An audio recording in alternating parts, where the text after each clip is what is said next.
Hey everybody, Garcia here. Today I'm going to be taking a look at this attractive monster game, Campy Creatures 2nd edition, as well as its expansion number 1.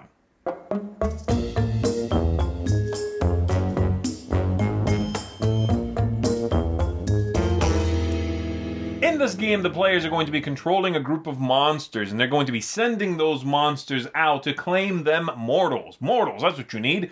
Your monsters. And so whoever has the highest score at the end of the game is going to be the winner of the whole thing. Like I said, this is a 2nd edition of Campy Creatures. I've actually reviewed the 1st edition. I have a video for that if you'd like to see it. But I am going to be covering everything that is in this. We're going to find out what's in it, how it works. I'm going to mix in the expansion, highlight a few things from that. This is going to give you more monsters, more mortals, new locations, which is a brand new concept to this edition of the game. And then after that, I'll tell you what I think of it. Is this an improvement over the original printing, 1st edition? Let's take a look. Here are the things you are going to get in the 2nd edition of the game and in the expansion, these things across the bottom here. So you're going to have a deck of cards of monsters for each player. And there are 5 of these. You also have this one here. So there is these 4 and this one. You are going to have sets of different characters. And when you set up the game, you are going to, as per the instructions, shuffle a certain number of these together into a deck of mortals, and those are the ones that your monsters are going to be going after. So, for example, if I'm playing a game with 4 characters, with 4 players, I'm going to use always the base characters, and then I'll shuffle in 5 cards from 3 different sets. So I might do these 3 over here, but if I have the expansion, then I could choose to use the Angry Mob deck as well. So they give you 1 extra deck in the expansion. You are also going to shuffle in 3 assistants into that deck, and more of them are going to come into the game as we go through the different rounds. We're going to play 3 rounds in the game. You are going to set up some locations, as well as 1 final location for the final act into the deck over here, but of course you're going to get a few new ones in the expansion, and then you also get some alternate monsters for all 5 colors in the game.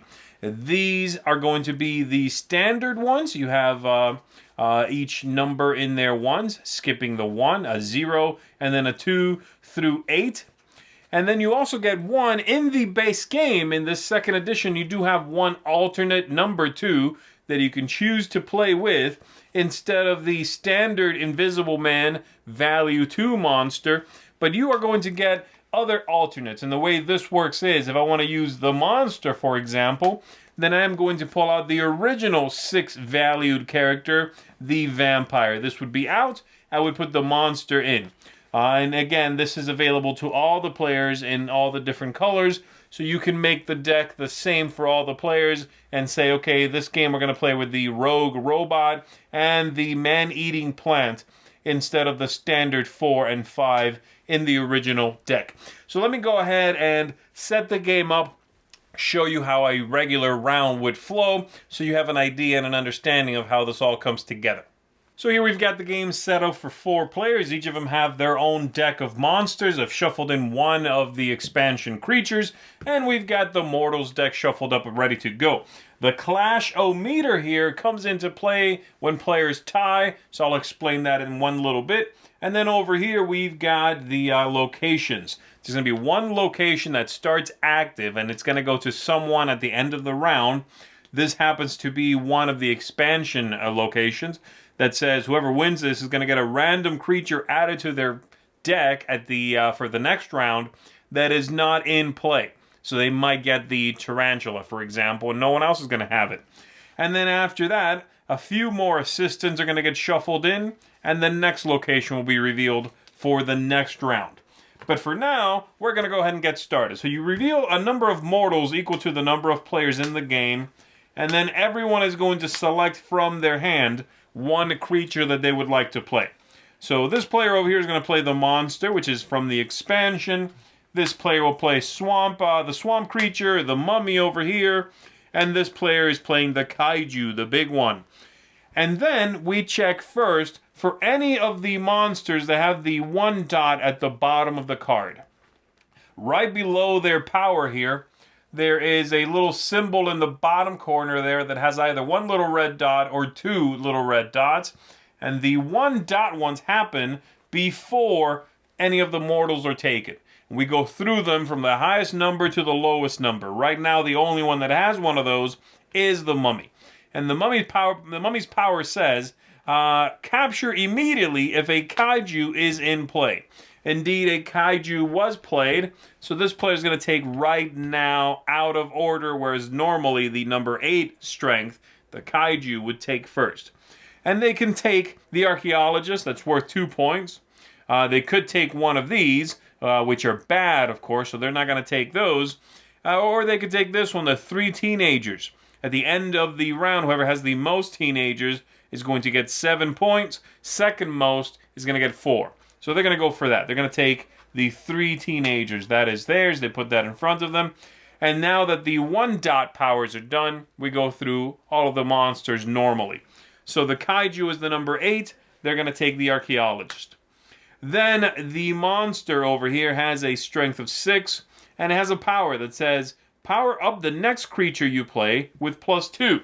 And that's what these are for. That also come with the expansion. So they're going to get a +2 on their next monster, and they are going to take, out of these 2, they'll take the angry mob. That's a little bit better because it might move. The angry mob is the expansion group of mortals. And when somebody else takes an angry mob, they could possibly take this one from me. The angry mob is going to move around. And then lastly, the swamp creature here goes.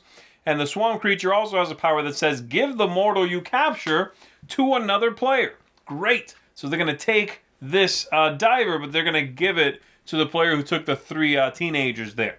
And that's done. These monsters are discarded. And the players are going to reveal the next 4 characters here and clash over those. So we've got the damsel worth 6 points, very good. The hunter who's -3, and 1 teenager, and then the assistant. So a couple of things I want to explain here. The hunter, as you can see, is not a great card, but it does have 2 of these symbols at the top. And those symbols, whoever has the most of those at the end of the round, is the player who is going to capture the location. So it might be worth it if you really like that location power.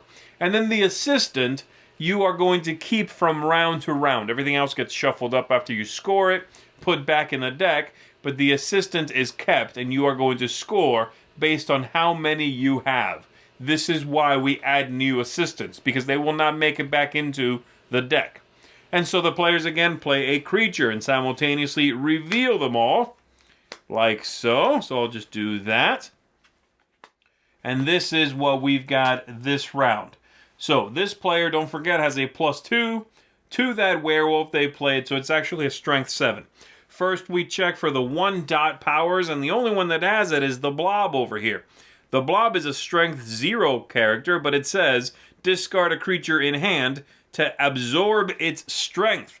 Okay, and they look around, there's an 8, there's a 7, there's another 7 over here. All right, well, it looks like they're not going to win. They're going to come in last no matter what they do, so they are going to play their own.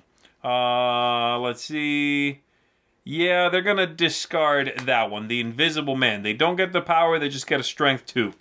Not a great opportunity, unfortunately. They were hoping to go above everybody else with that, having seen what they did, but they're not going to be able to, so they'll just do that instead. And now we go through them. So the kaiju is first. Kaiju is going to take the damsel in distress here. After that, we've got over here, both of these monsters are at strength 7. So there is a clash here. When 2 monsters have the same strength, they clash. We go to the clash-o-meter. And we check these characters on the clash-o-meter. Whoever is highest is going to break the tie in their favor. This character is higher than this character here, than this player. So they are going to take first, and they are going to take the assistant.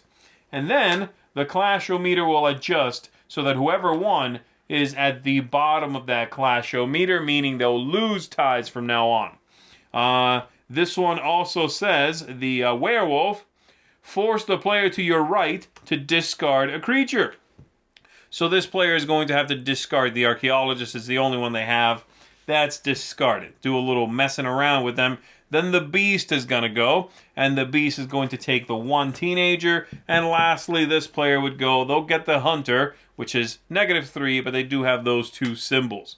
That's done, and then we reveal the next 4, play again. We continue doing this until there's a single mortal card left in the deck, and then we figure out the score for the round. So the score is going to come from a few different things in this setup we happen to be looking at here.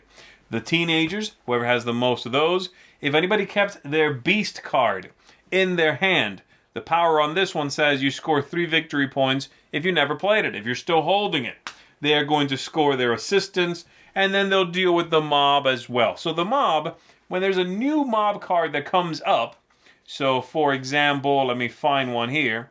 When someone takes it, let's say this player here is forced to take the mob next round. All of the mobs of the players to their right and their left are going to drift over to them. So this player would take that one as well. But then later on, if this player gets a mob, then fantastic, because that player is now going to take them all. And so the mob is going to move around. This player takes that, both of these, and if this player had any, they would go there. And there's also one investigator. The investigator takes all of the mobs for themselves. You probably don't want that character, though they do have one of those location symbols. So that's the mob. You figured that all out. You figure out who gets the location. That player will take it. We will add in 3 more of these assistants to the deck, and we play another round. You're, of course, keeping track of your victory points on this track up here with your little symbol. So there you go. Like I said, everything gets shuffled back in except the assistants. You're keeping them and scoring them 3 times in the game. The next location gets revealed. This location is the lunar base. And this one says, weaken a creature -2 before revealing on a future turn. So this will give you a one-time power. And then there will be a final location, the parallel world. In this round, the final round, your negative mortals will score positively. So this is going to be quite the monkey wrench in the game. And that's what locations do. They throw in strange monkey wrenches into the whole works. So hopefully that gives you an idea of how the game's going to flow. Some of the monsters, some of the new ones are going to, put out venom markers, which are on the backs of these. And those are -3 strength. The man-eating plants is going to entangle a mortal. The rogue robot is going to discard a mortal already in play.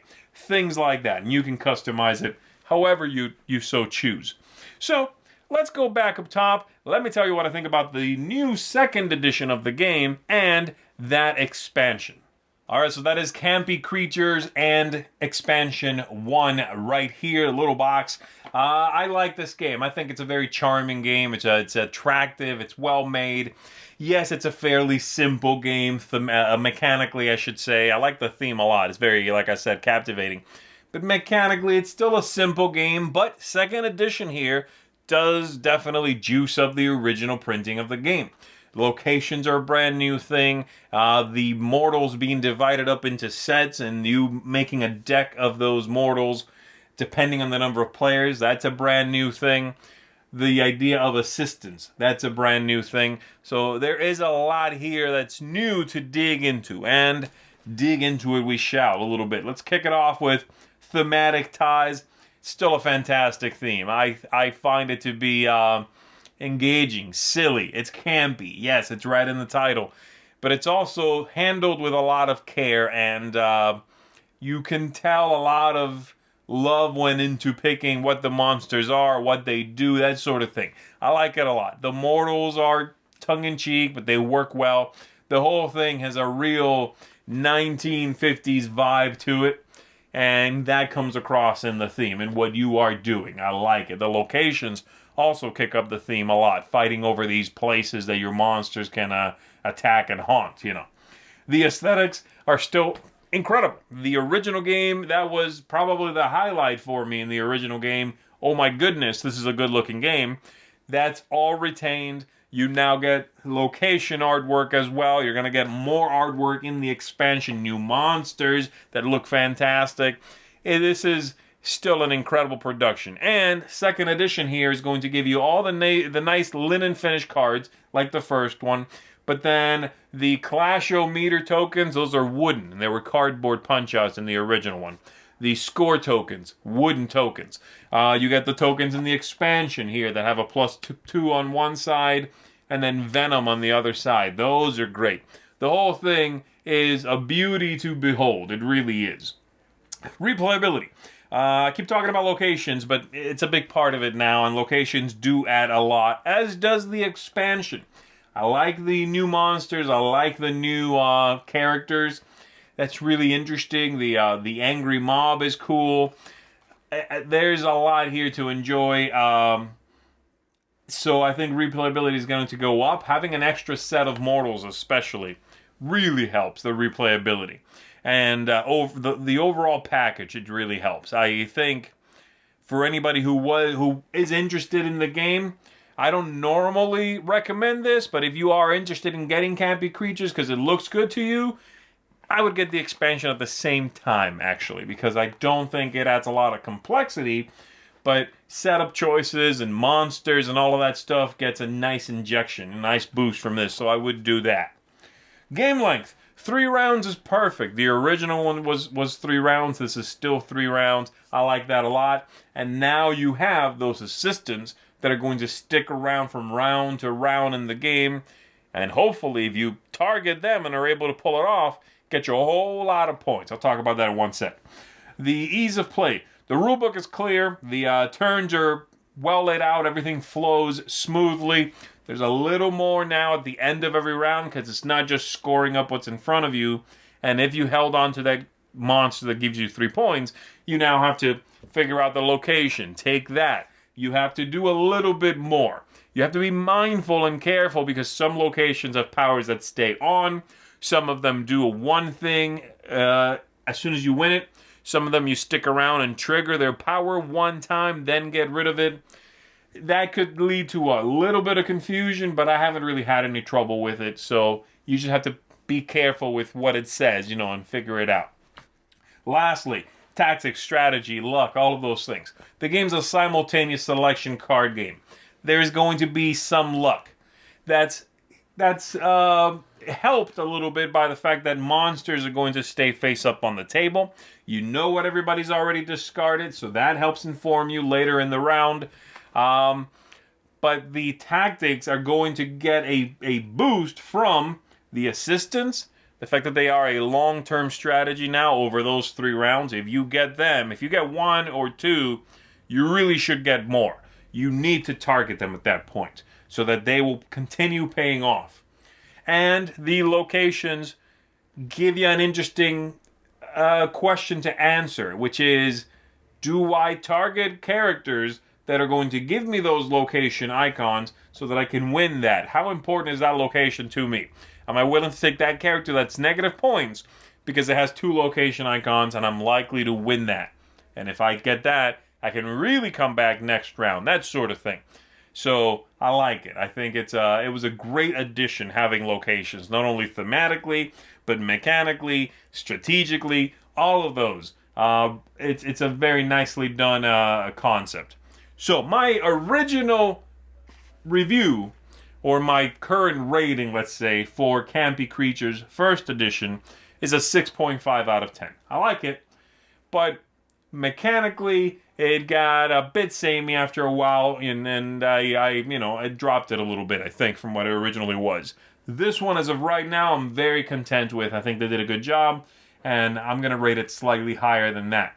And I am combining the expansion into this. I really do think they work together very well. I wouldn't get one without the other one. So here we go. Here's the bottom line. A pointed improvement over the first edition in gameplay, while retaining everything that makes the game charming. This is going to get a 7.5 out of 10 from me, which means it's going to get a seal of approval. I definitely recommend it. You're looking for something a little bit lighter. You find this theme to be something that excites you. You can't go wrong. This is going to be fun. This is going to be the kind of game you bring out with folks. Everybody's enjoying the artwork. Everybody's making silly monster puns and getting into it. And throw the expansion in there because I think they work together really well. Like I said, If you're going to get one, you might as well get both. I do think it's nice having that many extra options when you're setting up the game. So there you go. Seal of approval once again for Campy Creatures. I'm Z Garcia. Thanks for checking this out. Thanks so much for watching another Dice Tower video. If you enjoy our videos, subscribe to the channel for more fun, comprehensive board game coverage. Also, consider joining us at one of our events. Come to Dice Tower Retreat, a small, intimate gathering where gaming is king. Join us for Dice Tower Cruise, the largest board game cruise. Attend Dice Tower West in Las Vegas for gaming fun on the West Coast, or Dice Tower East in Orlando in sunny Florida. Dice Tower Conventions, the friendliest gaming conventions on Earth. I'm Eric Summerer, and you've been watching The Dice Tower.